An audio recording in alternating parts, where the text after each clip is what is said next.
الحمدللہ، اللہ تعالیٰ کا لاکھ لاکھ شکر ہے کہ مالک الملک نے اپنی یاد کی توفیق اور موقع عطا فرمایا۔ لاکھوں اور کروڑوں درود حضرت محمد مصطفیٰ صلی اللہ علیہ وآلہ وسلم پر، جن کے طفیل مالک الملک نے یہ مہربانی عطا فرمائی۔ سامعین کرام، اللہ تعالیٰ نے قرآن پاک میں ارشاد فرمایا، اعوذ باللہ من الشیطان الرجیم، بسم اللہ الرحمن الرحیم۔ اور وہ کہتے ہیں کہ یہودی یا نصرانی ہو جاؤ تو راہ راست پر آ جاؤ گے۔ آپ صلی اللہ علیہ وآلہ وسلم کہہ دیں کہ نہیں، ابراہیم جو حنیف تھے ان کی ملت ہی راہ راست ہے اور وہ مشرک نہیں تھے۔ یہ پہلے بیان ہو چکا ہے کہ اللہ تعالیٰ رحمان اور رحیم ہے، خالق ہے، رب ہے، جس نے ساری کائنات بنائی اور انسان کو بنایا۔ اس نے اپنی ربوبیت کا اظہار اس طرح فرمایا کہ ہر انسان کی ضرورت کو پورا کیا۔ کوئی زیرو جس جگہ بھی ہے اس کی ضرورت وہ پوری فرماتا ہے۔ ماں کے پیٹ میں بچہ ہوتا ہے تو اس کی خوراک وہی دیتا ہے، بغیر کسی کی مدد کے، بغیر کسی کی تجویز کے اور بغیر کسی کے حکم کے پیدا ہوتا ہے تو اس کی خوراک وہ پہلے بھیج دیتا ہے۔ انسان کو پیدا کرنے سے پہلے اس کے پاؤں رکھنے کے لیے اس نے زمین بنائی، اس کے لیے آسمان بنایا جس کے نیچے وہ چلتا ہے، اور اس کی رہنمائی کے لیے اس کو قندیلوں سے سجایا۔ اس طرح اگر کائنات کا ملاحظہ کیا جائے تو کائنات کے ذرے ذرے سے یہ معلوم ہوتا ہے کہ یہ سب مالک الملک کی ربوبیت کا کرشمہ اور نشانی ہے۔ اس طرح وہ اپنی ربوبیت کا اظہار فرما رہا ہے۔ اللہ تعالیٰ نے یہ سب کچھ انسان کی جسمانی ضرورت کے لیے کیا، لیکن انسان کی سب سے بڑی ضرورت ہدایت ہے، جو اسے اس راستے پر قائم رکھتی ہے جس راستے پر چلنے کا حکم اللہ تعالیٰ نے فرمایا ہے، اور اس طرح وہ مقصد پورا کرے کہ جس کے لیے اس کی تخلیق کی گئی ہے۔ جب انسان کو بنایا گیا تو اس وقت شیطان اسی انسان کی وجہ سے مردود اور ملعون ہوا، پھر وہ انسان کا ہی دشمن ہو گیا اور اسے اس نے گمراہ کرنا شروع کر دیا۔ اس نے اللہ تعالیٰ سے یہ درخواست کی کہ اے رب العالمین، اس انسان کی وجہ سے تو نے مجھے ملعون فرمایا، اب مجھے طاقت عطا فرما کہ میں بھی اس انسان کو اسی طرح ملعون قرار دلواؤں۔ اللہ تعالیٰ نے فرمایا، تم جتنا زور بھی لگاؤ میرے خاص بندوں پر تم اپنا اثر نہیں ڈال سکتے۔ شیطان نے حضرت آدم کے وقت سے ہی مخلوق کو گمراہ کرنے کی کوشش شروع کر دی، اور کسی ایک طریقے سے نہیں بلکہ ہر اس طریقے سے جو اس کی سمجھ میں آتا ہے اور جیسے وہ انسان کو قابو کر سکتا ہے۔ اس کے قابو کرنے کا جو سب سے بڑا آلہ ہے وہ انسان کا جسم ہے، کیونکہ دنیاوی ضرورتوں کا خواہشمند اور محتاج یہی جسم ہے۔ روح جو اس کے اندر ہے وہ روحانیت کی محتاج اور روحانیت کی ہی غرض مند ہے، اس لیے اس پر شیطان کا قبضہ نہیں ہو سکتا۔ اس جسم کو ہی وہ استعمال کرتا ہے جس کی ضروریات اس دنیا سے پوری کی جاتی ہیں۔ مالک الملک نے انسان کی یہ ضرورت بھی پوری فرمائی۔ شیطان ایک بہت بڑی مرض اور بیماری کی شکل میں پیدا ہوا۔ اللہ تعالیٰ نے اس کے لیے دعا پیدا فرمائی، اور وہ دعا آدم سے لے کر نبی پاک صلی اللہ علیہ وآلہ وسلم تک رسولوں کی ایک جماعت پیدا فرمائی، جنہوں نے کتب سماوی عطا فرمائیں، جنہیں کتب سماوی عطا فرمائیں۔ یہ سب نورانی مشعل کا کام دیتے رہے، اور اس طرح مخلوق خدا کو اس زندگی کا سفر طے کرنے میں امداد دیتے رہے اور رہنمائی کرتے رہے۔ تاریخ اس بات کی گواہ ہے، جب بھی اللہ تعالیٰ کا کوئی رسول آیا تو شیطان نے مخلوق کو اتنا گمراہ کیا کہ انہوں نے سب سے پہلے اس رسول سے مقابلہ کیا۔ سب سے پہلے جو سوال کیا وہ یہی کیا کہ تم اللہ تعالیٰ کے پیغمبر اور رسول کس طرح ہو سکتے ہو؟ تم تو ہماری طرح کے ہی ایک انسان ہو، ہماری طرح ہی کھاتے پیتے ہو، ہماری طرح ہی چلتے پھرتے ہو، اور تم میں کیا امتیاز ہے؟ اللہ تعالیٰ نے شیطان کے اس سوال کو رد کرنے کے لیے اپنے سارے رسولوں کو امتیازی قوت اور طاقت عطا فرمائی، جس کا اظہار وہ اپنی آمد پر کرتے رہے۔ اس پر مخلوق خدا کے دل میں ڈر اور خوف پیدا ہوا۔ وہ امتیازی طاقت اور قوت دے کر انہوں نے اللہ تعالیٰ کی طرف رجوع کیا تو شیطان نے پھر فوراً اپنا پینترا بدل لیا۔ بجائے اس کے کہ وہ لوگوں کو بغاوت پر آمادہ کرتا، اس نے دوسری طرف ان کو بدلنا شروع کر دیا کہ یہ لوگ ہدایت کے لیے آئے ہیں، دراصل یہی سب کچھ ہیں، ان ہی کی عبادت اور ان ہی کو سجدہ ریزی مقصود ہے۔ لوگوں کے دلوں میں یہ خیال جاگزیں ہو گیا تو انہوں نے اللہ تعالیٰ کی طرف سے جو ہادی آئے، اللہ تعالیٰ کی طرف جو بلانے والے آئے، ان کو ہی خدا بنانا شروع کر دیا، ان کو ہی معبود بنایا اور ان ہی کے سامنے سجدے شروع کر دیے۔ اور اس طرح وہ کافر سے مشرک میں تبدیل ہو گئے۔ یعنی مخلوق خدا کی گمراہی کے لیے شیطان ہر قسم کے ہتھ کنڈے استعمال کرتا رہا، اور اللہ تعالیٰ بھی مخلوق کی ہدایت کے لیے ہر طریقے سے اپنے نبیوں اور رسولوں کی امداد فرماتا رہا اور اپنی مخلوق کو ہدایت فرماتا رہا۔ آدم سے لے کر اس وقت تک انسانیت کی ایک لمبی تاریخ ہے۔ یہ تاریخ خاص ہے جو مخلوق خدا کی ہدایت اور رہنمائی کے لیے ضروری ہے۔ اللہ تعالیٰ نے اسے اپنے پاک کلام قرآن مجید میں رکھا تاکہ اسے مخلوق خدا ہدایت حاصل کرے، گزشتہ تاریخ سے عبرت حاصل کر کے آئندہ کے لیے وہ راہ راست پر چلے اور اس طرح نفس اور شیطان کی گمراہی سے بچ سکے۔ یہی وجہ ہے کہ اس تاریخ میں اللہ تعالیٰ نے اپنے نبیوں کا ذکر فرمایا، ان کی کوششوں کا، ان کے مصائب کا، ان کی تکلیفوں کا، ان کی رہنمائی کا ذکر فرمایا، پھر ان کی امتوں کا ذکر فرمایا کہ جنہوں نے تابع داری اختیار کی ان کا انجام کیا ہوا، اور جنہوں نے بغاوت کی ان کا انجام کیا ہوا۔ یہ انسانیت کی مستقل تاریخ ہے جو قرآن پاک میں موجود ہے۔ انسانیت کی اس تاریخ میں سب سے جگمگاتا ہوا حصہ حضرت ابراہیم کی زندگی ہے،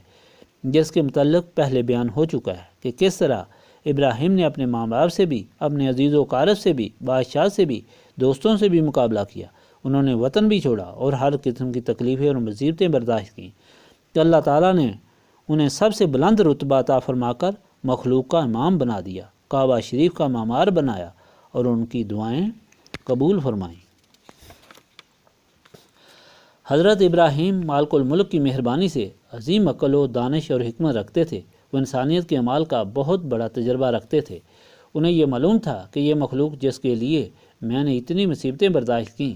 کہ انہیں راہ راست پر لایا، ان کے لیے کعبہ شریف کی تعمیر کی، ان کے لیے اللہ تعالیٰ سے دعائیں کیں، اللہ تعالیٰ سے ان کے لیے امن مانگا، رزق مانگا، ہدایت مانگی، یہ مخلوق شیطان کا ہمیشہ شکار ہوتی رہے گی، جس طرح کے گزشتہ امتیں ہوتی رہیں۔ تو اس کی ہدایت کے لیے پھر حضرت ابراہیم نے اللہ تعالیٰ سے دعا کی، اے رب العالمین، اپنی اس مخلوق کو بچانے کے لیے تو ایک ایسا ہادی بھیج جو ان کو تیری نشانیاں بھی بتلائے، تیری کتاب بھی پڑھ کر سنائے، تیرے قوانین سے ان کو واقف بھی کرے، ان کو عقل بھی عطا فرمائے اور ان کو پاک بھی کرے۔ رسول پاک صلی اللہ علیہ وآلہ وسلم کی بعثت سے متعلق حضرت ابراہیم نے جو دعا اللہ تعالیٰ کی بارگاہ میں کی، اللہ تعالیٰ نے قبول فرمائی، اور وہ یہ ہے، اے ہمارے پروردگار، ان ہی میں سے ایک وہ عظیم الشان رسول بھیج جو ان کو تیری آیتیں پڑھ کر سنائے، انہیں کتاب اور حکمت کی تعلیم دے اور ان کا تزکیہ کرے، بے شک تو غالب حکمت والا ہے۔ اللہ تعالیٰ نے یہ دعا قبول فرما لی، پھر مومنین پر احسان فرمایا، نبی پاک صلی اللہ علیہ وآلہ وسلم کو مبعوث فرمایا اور اس کے لیے ارشاد فرمایا کہ بے شک اللہ تعالیٰ نے مومنین پر یہ احسان فرمایا کہ اللہ تعالیٰ نے ان ہی میں سے ایک ایسا رسول مبعوث فرمایا جو انہیں اس کی آیتیں پڑھ کر سناتا ہے اور ان کا تزکیہ کرتا ہے اور انہیں کتاب اور حکمت کی تعلیم دیتا ہے، بے شک اس سے قبل وہ سری گمراہی میں تھے۔ اللہ تعالیٰ نے جب یہ دعا قبول فرما کر احسان فرمایا تو لوگوں کو پاک کرنے کے لیے اس ہادی برحق کو طاقت بھی عطا فرمائی، علم عطا کرنے کے لیے علم بھی عطا فرمایا، عقل عطا کرنے کے لیے عقل بھی عطا فرمائی، ان کو صحیح راستے پر چلانے کے لیے روشنی بھی عطا فرمائی، اور اس ہادی صلی اللہ علیہ وآلہ وسلم کو سراج منیر بنا کر بھیجا گیا۔ اس حقیقت کو ظاہر کرنے کے لیے اللہ تعالیٰ نے فرمایا کہ میں نے جب احسان فرمایا تو اس وقت مخلوق پھر گمراہ ہو چکی تھی، جس طرح کہ ہمیشہ رسولوں کے بعد وہ گمراہ ہوتی چلی آئی تھی۔ نبی پاک صلی اللہ علیہ وآلہ وسلم جب تشریف لائے تو مخلوق کا یہی حال تھا، خواہ مشرکین مکہ تھے یا مدینہ کے یہود و نصارہ تھے، وہ دین کو بھول چکے تھے۔ مشرکین مکہ نے مکہ معظمہ میں کعبہ شریف کے اندر بت لا کر رکھے اور وہ عمل شروع کیا جس کے خلاف حضرت ابراہیم کی ساری زندگی جہاد میں گزری۔ مشرکین نے کعبہ میں ان بتوں کی پرستش شروع کی، ان بتوں کی پرستش کی جن کے خلاف حضرت ابراہیم ہمیشہ برسر پیکار رہے، جس کی تاریخ گواہ ہے۔ اس طرح یہود اور نصارہ کو حضرت موسیٰ اور حضرت عیسیٰ نے اللہ تعالیٰ کی طرف بلایا تھا اور ہدایت عطا فرمائی تھی، اور جنہیں شرک سے بچانے کے لیے مکمل کتابیں لا کر دی تھیں، تورات اور انجیل، جن میں مکمل قوانین تھے۔ پھر ان میں یہ بھی ہدایت موجود تھی کہ نبی آخر الزمان صلی اللہ علیہ وآلہ وسلم آئے گا جو تم کو پھر راہ راست پر لائے گا، جو بھی تم سے گمراہ ہوگا اس کو وہ راستہ دکھائے گا اور تم اس وقت موجود ہوگے تو تمہاری یہ خوش نصیبی ہوگی کہ اس ہادی کے قدموں سے لپٹ جاؤ اور تم اس کے حکم پر اپنی زندگی گزارو۔ جب تک نبی پاک صلی اللہ علیہ وآلہ وسلم تشریف نہیں لائے تھے وہ لوگ اس ہادی کے انتظار میں تھے، لیکن نفسانی خواہشات نے انسان کو پھر گمراہ کر دیا اور حضور پاک صلی اللہ علیہ وآلہ وسلم کے آنے کے وقت تک وہ لوگ مکمل گمراہ ہو چکے تھے۔ اس طرح کے یہود نے حضرت عزیر کو اللہ تعالیٰ کا بیٹا بنا لیا اور نصرانیوں نے حضرت عیسیٰ کو اللہ تعالیٰ کا بیٹا بنا دیا تھا، اور اس کی بھی وجہ یہی کہ پہلے تو وہ پیغمبروں سے مقابلہ کرتے تھے، مثلا حضرت موسیٰ سے گستاخی سے پیش آتے رہے، اور جب ذلیل و خوار ہوتے تو پھر شیطان ان کے دماغ میں یہ بات ڈال دیتا تھا کہ یہ لوگ جو ہیں یہ بہت برگزیدہ ہیں، ان کی پرستش بھی عبادت ہے، اور اس طرح اس نے حضرت عزیر کی عبادت پر انہیں ورگلایا اور انہیں یہ وہم ڈال دیا کہ حضرت عزیر اللہ تعالیٰ کے بیٹے ہیں جو اس طرح کے معجزے دکھاتے ہیں۔ اس تورات کو انہوں نے بغیر دیکھے پڑھ کر سنا دیا۔ یہ غیب کا علم انہیں کس طرح حاصل ہوا؟ پھر جب انبیاء کرام ہدایت کے لیے آئے اور انہوں نے فرمایا کہ تم غلط راستے پر ہو، عزیر تمہارا ہادی تھا، تمہیں اللہ تعالیٰ کے راستے پر بلانے آیا تھا، وہ اللہ تعالیٰ کا رسول تھا، اللہ تعالیٰ نہیں تھا، معبود نہیں تھا، بلکہ معبود کے آشنا کرانے کے لیے آیا تھا، تو ان لوگوں نے پھر اسی طرح مقابلہ شروع کیا، شیطان نے پھر انہیں گمراہ کیا، اور جب حضرت عیسیٰ نے اللہ تعالیٰ کی دی ہوئی طاقت سے یہ ثابت کر دیا کہ وہ واقعی اللہ تعالیٰ کے رسول ہے اور اللہ تعالیٰ نے انہیں امتیازی قوت بخشی ہے۔ پہلے تو یہ بات تھی کہ ان کے پیدائشی عجیب طریقے سے ہوئی تھی کہ بن باپ کے پیدا ہوئے تھے، اور پھر مردوں کو زندہ کرنا، مٹی سے پرندہ بنا کر اڑانا، اور اس طرح کوڑی کو تندرست کرنا، نابینا کو بینا کرنا۔ یہ باتیں جب لوگوں نے دیکھیں تو ان کی آنکھیں نیچے ہو گئیں اور ان کے دلوں میں خوف پیدا ہوا، تو شیطان نے پھر پلٹا کھایا اور لوگوں کو یہ بتانا شروع کر دیا کہ یہ شخص تو خدا کا بیٹا ہے، اس لیے اس کے پاس اتنی طاقتیں ہیں، اور بجائے سیدھے راستے پر آنے کے انہوں نے ایک ایسا دین اختیار کر لیا جو مکمل شرک تھا اور جو صحیح عیسائیت نہیں تھی بلکہ ایک بہت بڑا عظیم گناہ تھا۔ نبی پاک صلی اللہ علیہ وآلہ وسلم جب تشریف لائے، آپ صلی اللہ علیہ وآلہ وسلم نے مشرکین مکہ اور یہود و نصارہ سب کو مخاطب کر کے فرمایا کہ لوگو تم گمراہ ہو چکے ہو، تم گزشتہ تاریخ اٹھا کر دیکھو اور تاریخ سے سبق حاصل کرو۔ تمہاری ہدایت کے لیے ہمیشہ اللہ تعالیٰ کے رسول آتے رہے اور شیطان ہمیشہ تمہیں گمراہ کرتا رہا، اس لیے ضرورت اس بات کی ہے کہ تم خود اپنی کتابیں اٹھا کر دیکھو کہ ان میں کیا لکھا ہوا ہے۔ خود تم اپنے دادا حضرت ابراہیم کو دیکھو جس کی عزت اور عظمت کے تم قائل ہو کہ اس کا دین کیا تھا، تم اس دین پر آؤ، اور تم اس دین پر اس طریقے سے آ سکتے ہو کہ جو دین میں لایا ہوں یہ تمہارے دینوں کی سچائی ثابت کرنے کے لیے آیا ہے، یہ کوئی نیا دین نہیں ہے بلکہ یہ وہی دین ہے جو آدم لائے تھے۔ دین ایک ہی ہے، آدم سے لے کر اب تک ایک ہی دین رہا ہے اور قیامت تک ایک ہی دین رہے گا۔ وہ دین یہ ہے کہ اللہ تعالیٰ سب کا خالق، سب کا معبود، سب مالک، سب کا رب، وہ وحدہ لا شریک، اور ساری دنیا اس کی مخلوق، اور ساری مخلوق کو اس نے اس لیے پیدا فرمایا کہ وہ اس کی نعمتوں سے فائدہ اٹھائے، مگر اپنی زندگی اس کی عبادت اور اس کی اطاعت اور اس کی بندگی میں گزارے۔ شیطان لوگوں کو گمراہ کرتا رہا، اس لیے اللہ تعالیٰ نے مخلوق کی ہدایت کے لیے اپنے رسول بھیجے، اپنے پیغمبر بھیجے۔ انہیں اللہ تعالیٰ امتیازی قوتیں اس لیے بخشتا رہا کہ مخلوق انہیں دیکھ کر راہ راست پر آ جائے اور ان کا ادب و احترام کرے۔ جو لوگ اپنے ہادی کا ادب و احترام نہیں کرتے وہ کبھی ہدایت حاصل نہیں کر سکتے۔ جب تک ہادی کی عزت و عظمت خوف دل میں نہ ہو تو کوئی شخص اس بات نہیں مانتا۔ اللہ تعالیٰ نے جو رسول اور ہادی بھیجے تھے وہ اللہ تعالیٰ کے مقبول بندے تھے، ان کا ادب، ان کی عزت، ان کا لحاظ ضروری تھا۔ وہ ادب اور لحاظ ان کا نہیں تھا بلکہ وہ اللہ تعالیٰ کا لحاظ اور اللہ تعالیٰ کا ادب تھا، اللہ تعالیٰ کی عزت تھی۔ مخلوق خدا کے لیے صرف ایک ہی دین آیا، لیکن چونکہ انسان اس دنیا میں پیدا ہوا جس کی مختلف ضرورتیں ہیں اور ان ضرورتوں سے انسان نے فائدہ اٹھانا تھا، انسان کو اس لیے شیطان نے ان ضرورتوں ہی میں انسان کو پھنسا دیا، کہیں تو اسے دنیا کی رنگینی میں مبتلا کر دیا اور اس میں اتنا مشغول کر دیا کہ وہ غافل ہی ہو گیا اللہ تعالیٰ سے بھی اور اپنے آپ سے بھی۔ اور اپنے مقصد سے بھی کہیں اتنا غرور اور تکبر اس کے دل میں پیدا کر دیا کہ وہ شداد، فرعون اور نمرود کی طرح بن گیا، کہیں وہ اس طرح ہو گیا کہ وہ مشرک ہو گیا اور بت بنا کر اس کے سامنے سجدہ ریز ہو گیا۔ یہ ساری باتیں نبی پاک صلی اللہ علیہ وآلہ وسلم نے فرمائیں اور فرمایا کہ دیکھو وہی ایک دین ہے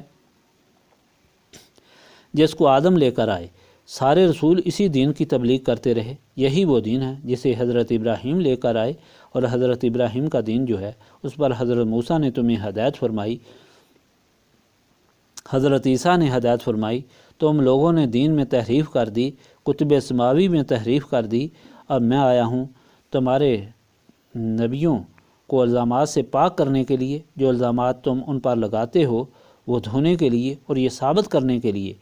وہ اللہ تعالیٰ کے سچے رسول تھے، برحق نبی تھے، اللہ تعالیٰ کی طرف بلانے والے تھے۔ جو تم کتابوں میں غلط باتیں بیان کر رہے ہو ان کے متعلق میں تمہیں بتاتا ہوں کہ یہ غلط ہیں، کتابیں سچی ہیں، وہ اللہ تعالیٰ کی قوانین ہیں، اور اس میں یہ باتیں موجود نہیں جو تم بتاتے ہو یہ تم کو نفس اور شیطان نے بتائی ہیں، یہ اللہ تعالیٰ کی طرف سے ہدایت نہیں ہے۔ تم ذرا آنکھیں کھول کر وہ کتابیں دیکھو جو اللہ تعالیٰ کی طرف سے آئی ہیں، تو تم کو معلوم ہو جائے گا کہ سب انبیاء کا ایک ہی دین ہے۔ نبی پاک صلی اللہ علیہ وآلہ وسلم کی اس ہدایت پر یہ لوگ سیخ پا ہو گئے۔ شیطان بھی بڑا مایوس ہو گیا کہ اب نبی پاک صلی اللہ علیہ وآلہ وسلم تشریف لے آئے ہیں جن کی وجہ سے مخلوق اللہ تعالیٰ کی طرف متوجہ ہو گئی ہے، تو اس نے بھی اپنی کوشش شروع کر دی۔ جو گمراہ ہو چکے تھے انہوں نے بھی انتہا درجے کی بغاوت کی۔ مشرکین مکہ نے نبی پاک صلی اللہ علیہ وآلہ وسلم سے انتہا درجے کی بغاوت کی، نبی پاک صلی اللہ علیہ وآلہ وسلم کے لیے مصائب اور تکلیفوں کا سامان کیا۔ جب حضور پاک صلی اللہ علیہ وآلہ وسلم مکہ معظمہ چھوڑ کر مدینہ پاک ہجرت کر گئے تو وہاں کے یہود نے بھی کہا کہ ہمارا دین ہی سچا ہے۔ یہ پہلے گزر چکا ہے کہ کس طرح وہ مختلف دلائل دیتے رہے۔ کہیں وہ یہ کہتے رہے کہ ہم نبیوں کی اولاد ہیں، ہمیں تو عذاب ہو ہی نہیں سکتا۔ کہیں وہ یہ کہتے رہے کہ ہمارا دین ہی سچا ہے، ہمیں اسی پر رہنے کے لیے حضرت یعقوب نے وصیت کی تھی۔ الغرض انہوں نے کئی دلائل دیے۔ اب آخر میں اللہ تعالیٰ یہ ذکر فرما رہا ہے کہ جب ان لوگوں کے پاس کوئی دلیل نہیں رہی تو یہی کہتے ہیں کہ تم ہم کو ہدایت کی کیا تبلیغ کرتے ہو؟ ہدایت تو اس بات میں ہے کہ تم حضرت موسیٰ کے دین پر آ جاؤ۔ یہودیوں نے یہ کہا کہ تم یہودی ہو جاؤ، اور عیسائی یہ کہتے ہیں کہ تم حضرت عیسیٰ کے دین پر آ جاؤ، نصرانی بن جاؤ۔ اللہ تعالیٰ نبی پاک صلی اللہ علیہ وآلہ وسلم کو ارشاد فرما رہا ہے کہ ان کو بتا دو کہ تم غلط ہو، جس دین پر تم ہو یہ نہ حضرت عیسیٰ کا دین ہے نہ حضرت موسیٰ کا دین ہے۔ حضرت موسیٰ بھی حضرت عیسیٰ بھی حضرت ابراہیم کے دین پر ہی تھے۔ حضرت ابراہیم کا وہی دین تھا جو آدم لائے تھے۔ وہ دین یہ نہیں تھا کہ تم انسان کو معبود بناؤ اور انسانوں کو اللہ تعالیٰ کے بیٹے بناؤ اور بتوں کی پرستش کرو۔ تم حقیقت کو چھوڑ کر دنیا کی طرف اتنے متوجہ ہو جاؤ کہ حقیقت سے بالکل غافل اور بے بہرہ ہو جاؤ، بلکہ تمہیں چاہیے کہ تم حضرت ابراہیم کی زندگی سے سبق حاصل کرو، کیونکہ وہ تمہارے جد امجد تھے۔ ان کا ذکر اور ان کی پوری تاریخ ہمارے سامنے موجود ہے۔ اسے اٹھا کر دیکھو کہ کبھی انہوں نے شرک کیا، انہوں نے کبھی بتوں کی پرستش کی؟ وہ تو وہ تھے جنہوں نے بتوں کو توڑا، بتوں کو ٹخنوں سے رسیاں باندھیں، بازاروں میں گھسیٹا اور اعلان کیا کہ کوئی بیوقوف ہے جو ان بے جان چیزوں کو لے کر اپنا خدا بنائے۔ تم لوگ اگر ہدایت چاہتے ہو تو حضرت ابراہیم کے دین پر واپس آ جاؤ۔ حضرت ابراہیم کا دین شرک سے پاک تھا،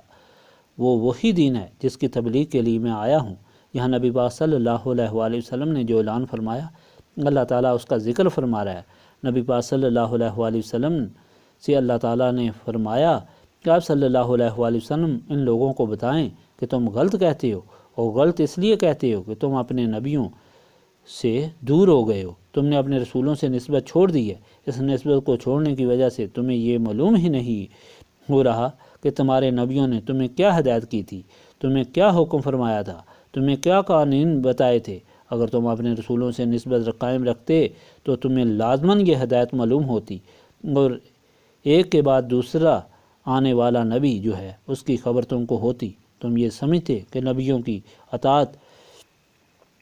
اللہ تعالیٰ کی اطاعت ہے، تم کبھی سرتابی نہ کرتے۔ اللہ تعالیٰ کا جو رسول آتا ہے اس کے حکم کی تم تابع داری کرتے اور اس کے حکم کے مطابق زندگی گزارتے،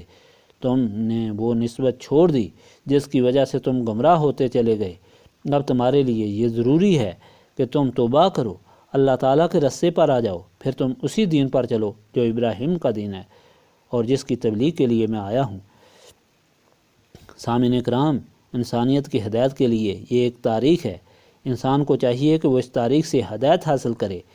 اس تاریخ سے معلوم ہوتا ہے کہ انسانوں کی ہدایت کے لیے انبیاء آتے رہے، رسول آتے رہے، لیکن کچھ عرصے بعد وہی انسان گمراہ ہوتے رہے، ہدایت سے دور ہوتے رہے، اور اس طرح وہ شیطان کے پنجے میں گرفتار ہوتے رہے۔ اس کی وجہ صرف ایک ہی تھی کہ وہ اپنے رسولوں سے، اپنے نبیوں سے نسبت کو توڑتے رہے۔ اب نبی پاک صلی اللہ علیہ وآلہ وسلم ہمارے لیے اسلام کی نعمت اور اسلام کی دولت لائے جس سے اللہ تعالیٰ نے ہمیں نوازا ہے۔ اگر ہم اس نسبت رسولی صلی اللہ علیہ وآلہ وسلم کو چھوڑ دیں گے تو جس طرح حضرت موسیٰ کی امت، جس طرح حضرت عیسیٰ کی امت، جس طرح حضرت ابراہیم کی اولاد اور امت گمراہ ہوئی، اسی طرح ہم بھی گمراہ ہو جائیں گے۔ اگر کوئی چیز ہم کو اس راستے پر اور اس دین پر قائم رکھ سکتی ہے، اس دین سے واقف رکھ سکتی ہے، اس دین کا عاشق اور محبت رکھ سکتی ہے، اس دین کا مجاہد اور غازی بنا سکتی ہے، اس دین پر شہید ہونے کی ہمت اور طاقت عطا فرما سکتی ہے، تو وہ صرف حضرت محمد صلی اللہ علیہ وآلہ وسلم کی نسبت ہے۔ اس کی وجہ یہ ہے کہ نسبت کے بغیر انسان ایک اندھے کی طرح ہوتا ہے، اسے حقیقت معلوم نہیں ہوتی۔ شیطان کا سارا زور یہ ہوتا ہے کہ انسان کو کچھ دکھائی نہ دے اور وہ اندھیرے میں چلتا رہے۔ جس طرح اندھا ہاتھ مارتا ہے، اسی طرح وہ کبھی دیوار پر ہاتھ مار کر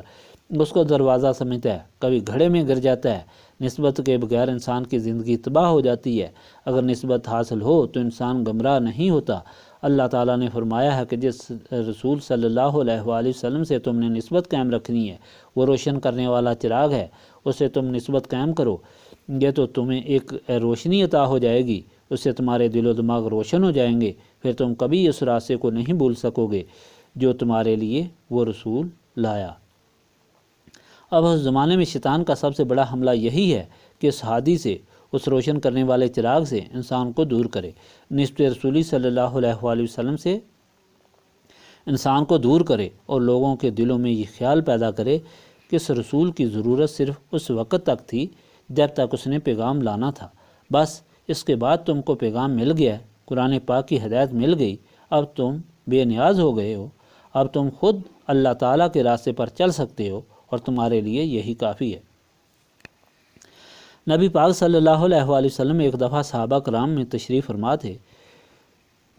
آپ نے فرمایا، میں اپنی امت کے لیے، اپنے آئندہ آنے والے لوگوں کے لیے بہت متفکر ہوں کہ وہ گمراہ ہو جائیں گے۔ ایک صحابی نے عرض کی، یا رسول اللہ صلی اللہ علیہ وآلہ وسلم، آپ صلی اللہ علیہ وآلہ وسلم کو فکر کرنے کی کیا ضرورت ہے؟ آپ صلی اللہ علیہ وآلہ وسلم جو کتاب لائے ہیں، قرآن پاک، وہ ہمارے سامنے ہے، وہ ہمارے دلوں میں محفوظ ہے، ہم اپنی اولادوں کو پڑھاتے ہیں، ہم خود پڑھتے ہیں، ہماری اولادیں پڑھیں گی، وہ اپنی اولادوں کو پڑھائیں گے اور اپنے سینے میں محفوظ رکھیں گے، اس طرح کوئی گمراہ نہیں ہوگا۔ نبی پاک صلی اللہ علیہ وآلہ وسلم نے ارشاد فرمایا کہ تیری ماں تمہیں روئے، تجھے تو میں بہت سمجھدار سمجھتا تھا، تم دیکھتے نہیں ہو کہ یہود و نصارہ کے پاس کتابوں کے انبار لگے ہوئے، اس کے باوجود وہ گمراہ ہو گئے۔ معلوم ہوا کہ کتابیں بھی موجود ہوں، باتیں بھی موجود ہوں، لیکن جب تک نبی پاک صلی اللہ علیہ وآلہ وسلم سے قلبی تعلق نہ ہو، نسبت رسولی صلی اللہ علیہ وآلہ وسلم نہ ہو، نورانیت نہ ہو، تو انسان کبھی ہدایت کے راستے پر نہیں رہ سکتا۔ یہی وجہ ہے شیطان کا سارا زور اس پر ہے کہ نبی پاک صلی اللہ علیہ وآلہ وسلم سے جو نسبت ہے اس کو توڑے، تاکہ لوگ پھر اپنی نفسانی خواہشات کے پیچھے جگہ جگہ بھاگتے پھریں، اور جس طرح شیطان ان کی رہنمائی کرے اسی طرح وہ گمراہ ہوتے چلے جائیں۔ جو لوگ نسبت رسول صلی اللہ علیہ وآلہ وسلم پر قائم رہیں گے، رسول اللہ صلی اللہ علیہ وآلہ وسلم کو ہی اللہ تعالیٰ کی بارگاہ میں حاضر ہونے کا دروازہ سمجھیں گے، حضور پاک صلی اللہ علیہ وآلہ وسلم کی غلامی کو اپنی نجات اور اپنی مغفرت کا ذریعہ سمجھیں گے، اور حضور پاک صلی اللہ علیہ وآلہ وسلم سے محبت کو اپنی تمام محبتوں پر فوقیت دیں گے، وہ لوگ کبھی گمراہ نہیں ہوں گے۔ یاد رکھو، نسبت رسول صلی اللہ علیہ وآلہ وسلم والے ہمیشہ صراط مستقیم پر قائم رہیں گے، صراط مستقیم کی روشنی سے منور رہیں گے، اور ہمیشہ شیطان اور نفس کے غلبے سے وہ محفوظ رہیں گے۔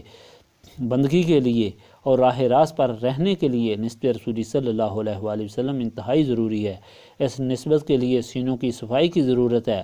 اور سینوں کی صفائی صرف اللہ تعالیٰ کی یاد سے ہوتی ہے جو اس محفل کی غرض و غایت ہے۔ اس لیے وہ سارے لوگ جو وقتاً فوقتاً یہاں آتے ہیں انہیں اس محفل کی تلقین کی جاتی ہے، پھر انہیں بٹھایا جاتا ہے، انہیں یہ بتایا جاتا ہے کہ جن دنیاوی کاموں کے لیے تم اپنا سارا وقت ضائع کرتے ہو ان کی کوئی حقیقت نہیں۔ دنیا وہ فانی چیز ہے، نہ اس دنیا میں تمہاری مدد کی کر سکتی ہے اور نہ آخرت میں۔ یہاں سے تم تہی دامن اور تہی دست جاؤ گے، اگر لے جاؤ گے تو وہی اعمال لے جاؤ گے جو اللہ تعالیٰ کی رضا کے لیے تم کرو گے۔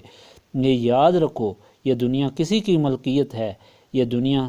ایسے ہی نہیں پڑی ہوئی کہ جو مرضی اس کو اٹھا لے، جو مرضی اس پر قبضہ کر لے، جو مرضی یہاں سے لوٹ لے، جو مرضی یہاں سے چوری کر لے، بلکہ یہ کسی کی ملکیت ہے،